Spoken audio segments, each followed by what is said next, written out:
Hello everybody, Des12530, and today I'm doing a slightly different video. Part of this is a video to finish off a series I started a while back, and maybe to continue it. This will be the next episode of Battlefield 4 Beginnings, and today I'll be going over the weapons and gadgets and the overall playstyle of the Engineer class. So, today what we're looking at is a general overview of the Engineer class, what my opinion of the class is, where its strengths, weaknesses, and what was my preferred loadouts with said class. So, let's go over some quick statistics and some quick facts about the class. So, Engineer is the second class in Battlefield 4 going from left to right. It is considered the vehicle specialist class. Reason being is that this class not only has access to rocket launchers and other tools that help them in destroying ground and air vehicles, but they also have extremely good ways of repairing vehicles, and they have field upgrades to help with vehicles. In this case, giving them more rockets or giving them repairs and stuff like that. Their primary weapons consist of PDWs, carbines, DMRs, and shotguns. And PDWs are their class-specific weapon. As for any notable other gadgets, their special notable gadgets are the AA mine and the D3 something. And it's basically like a portable like decoy thing where like you throw it on the ground and it puts like a dot on the minimap, which is pretty good. But either way, aside from that, that is a quick idea of what the class is, and I will go into some more specific in a moment.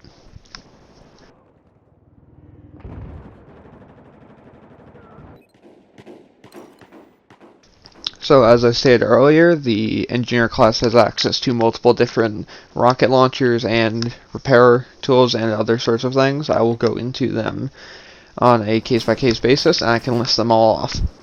So firstly, we have the MBT Law and the repair tool. The MBT Law is a very low damage rocket launcher that has fairly little drop-off over range, and when it comes in contact or near contact with a vehicle, it will go up and over and then hit the vehicle from the top, so it will always do the same amount of damage no matter where you shoot at it from, and this also allows it to hit around corners.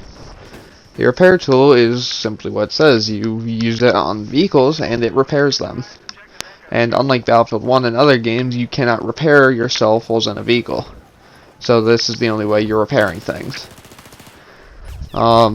Next up are the two dumbfire rocket launchers. These are the RPG and the SMAW. So simply put, they're both just dumbfire launchers. They don't have anything really special about them. You just fire them, you gotta lead your targets, that's it. Main difference between the two is the RPG does more base damage than the SMAW, but the SMAW has a faster velocity, so it's better at hitting targets. Next up is my favorite rocket launcher, which is the SHARE, or the FMG SHARE. It is a laser guide missile. Not laser guide as in lock-on, but it can lock on if needed.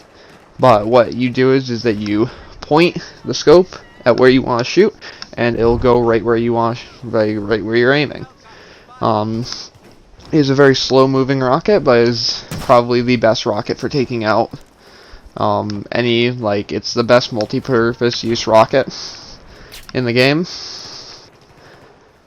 Next up will be the three lock-on launchers. Jesus, can I pronounce things? The FMG Stinger and the Eagle, or I think it's the Saw Eagle or whatever.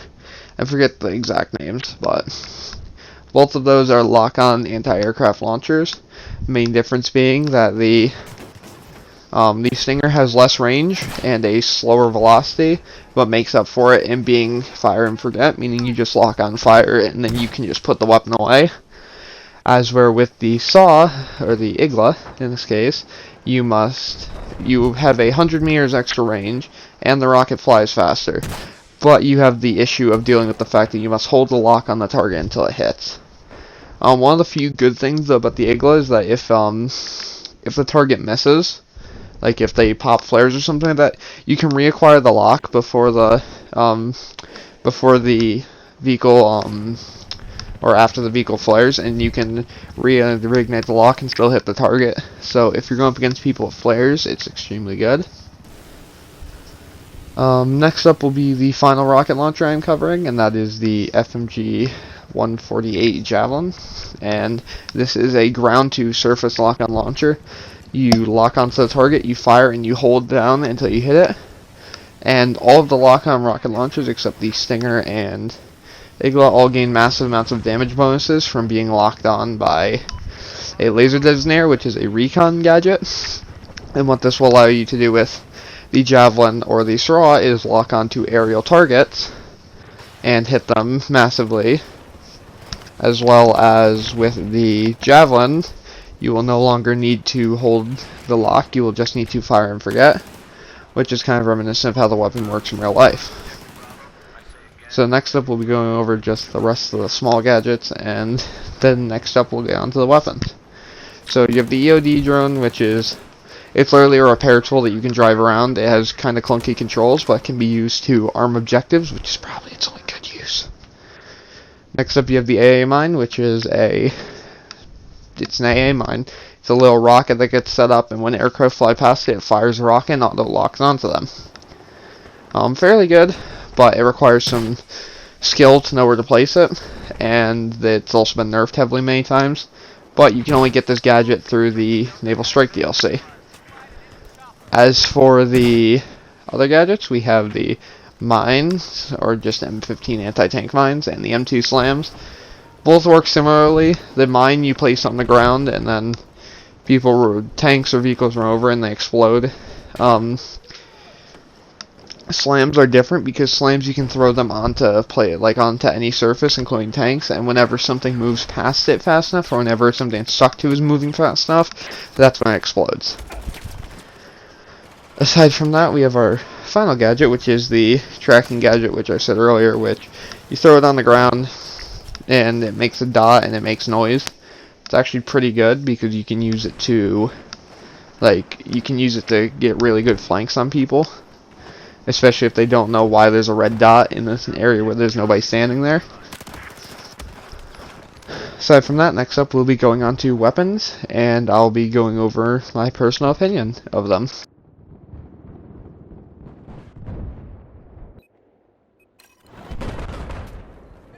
Okay guys, so as I said earlier, the primary weapons for the engineer class are the PDWs.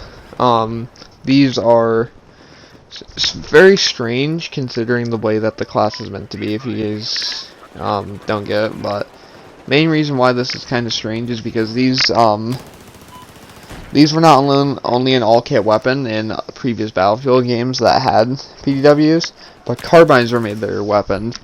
And I simply don't understand why PDWs were made a engineer-only weapon, because the main thing with them is that they're very good at close quarters, as where they're very poor at anything that doesn't do close quarters, except for a few exceptions here and there.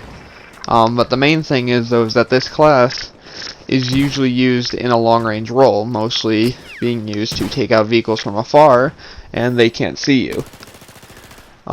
These weapons kind of starkly contrast that, but they make the engineer extremely powerful on certain close quarters maps as well, because you can use the rockets as sort of a long range option, while using the PDWs as close quarters killing machines. But overall, I think PDWs are quite a strange weapon to be put in the class they're in, but they are still good weapons overall, as you guys can probably see in the background. My recommendation though is to use carbines. Carbines are an all-kit weapon, and they are basically assault rifles that deal less damage at range and have less accuracy. I believe they take 1 to 2 more shots to kill. Generally, mind you, there's a few exceptions, but those I believe are much better overall as weaponry, but I still think that PWs are useful. And for my recommendations for weapons, at least for new players, I recommend these 3 weapons to players. And mind you, these are new players, so I won't be recommending the JS2 or the the CZ3A1, which I'm using in this gameplay. One will be the UMP45 or the UMP9 once you get the expert, or the class expert assignment done. Both of those they're simply low recoil, somewhat slow firing weapons, but they're PDWs. But they also have in the case of the UMP9, it's very accurate. In the case of the UMP45, it has higher damage in close range, so it allows it to stay a bit more competitive while still having easy to control.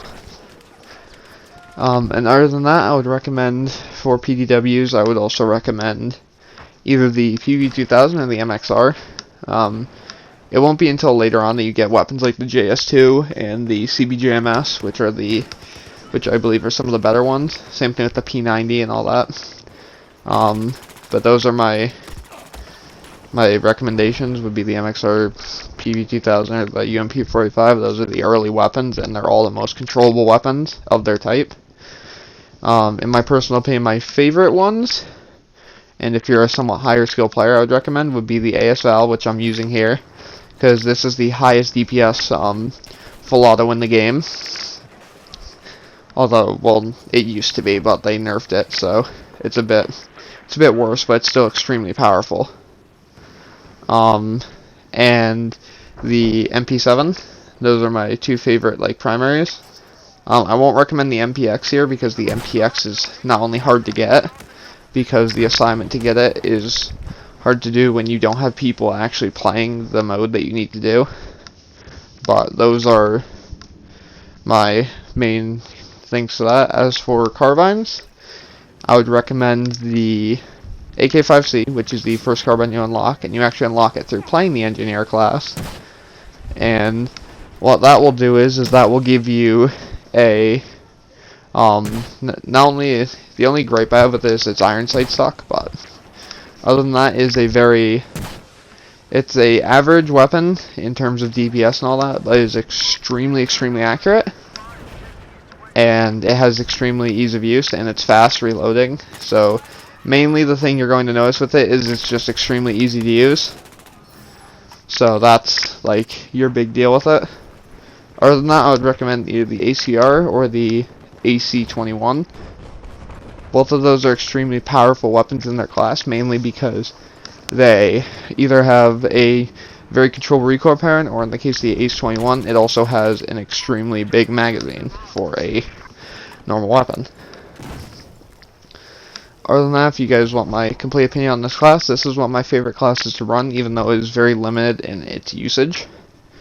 Mainly playing infantry maps, you are at a disadvantage because you have no advantage against infantry targets. As where if you're on a vehicle map, you're at a disadvantage because your weaponry is not up to par with LMGs, snipers, and in this case you would have assault rifles and carbines are your only good bet. But overall, that is my opinion to use this class. If you want some general tips and tricks, and then I will end the video.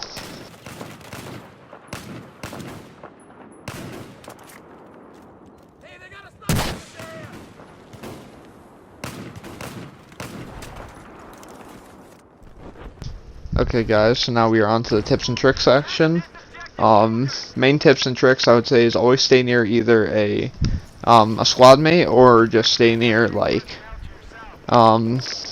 supports, mainly because of the fact that you just need extra ammo half the time, especially because your PDWs have such high fire rate. Keep away from certain vehicles, mainly just because you are a person able to repair does not mean you should always go to repair.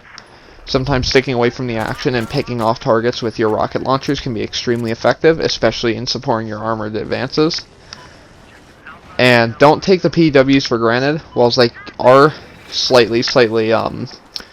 whilst they are very much so worse in certain situations on maps such as Flood Zone, which I'm playing right here, and other maps, can make extreme usage of how good their damage is in close quarters, and you can actually use them in tandem with your rocket launchers to wreck a number on the enemy team.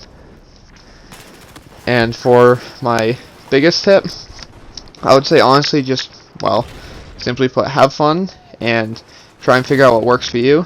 What works for me may not be the best, and some of my tips, that's why I don't have many tips to give. It's because I just don't, there's not that much that needs to be said. Just play as you will, and I'm guarantee you will figure out what works for you. Other than that, guys, sorry about my terrible breathing, because I don't know why, but I'm just feeling under the weather today. Not coronavirus anyways, but either way. Hope you guys enjoyed. I'll be seeing you guys all later. And tell me if you guys want the assault review. I'll be seeing you guys all later.